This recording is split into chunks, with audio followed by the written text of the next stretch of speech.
আসসালামু আলাইকুম। চুই ঝাল দিয়ে গোশত রান্না পছন্দ করেন না এমন মানুষের সংখ্যা খুবই কম। তো গোশতের স্বাদের পাশাপাশি চুই ঝাল আমাদের শরীরে কি কি উপকার করে আসুন আমরা জেনে নেই। আমাদের দেশে অধিকাংশ মানুষের গ্যাস্ট্রিক সমস্যা রয়েছে। এই গ্যাস্ট্রিকের সমস্যা ও কোষ্ঠকাঠিন্য দূর করতে চুই ঝালের ভূমিকা অনেক। খাবারের রুচি বাড়াতে এবং ক্ষুধামন্দা দূর করতে আমরা চুই ঝাল খেতে পারি। পরিপাকতন্ত্রের প্রদাহ সারাতে চুই ঝাল অনেক উপকারী।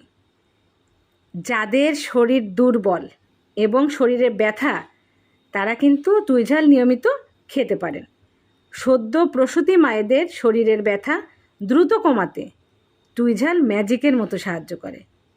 যাদের কাশি, কফ, হাঁপানি, শ্বাসকষ্ট, ডায়রিয়া ও রক্তস্বল্পতা সমস্যা রয়েছে তারা চুই ঝাল খেতে পারেন। চুই ঝালের সাথে আদা পিষে খেলে সর্দি সমস্যা সমাধান হবে। অনেকে আবার চুই ঝাল খেতে পারেন না বা অনেকে চিনেন না, তো বাজারে যেয়ে চুই ঝাল বললে আপনারা কিনে খেতে পারবেন। তো সবাই ভালো থাকবেন। আজ এ পর্যন্ত।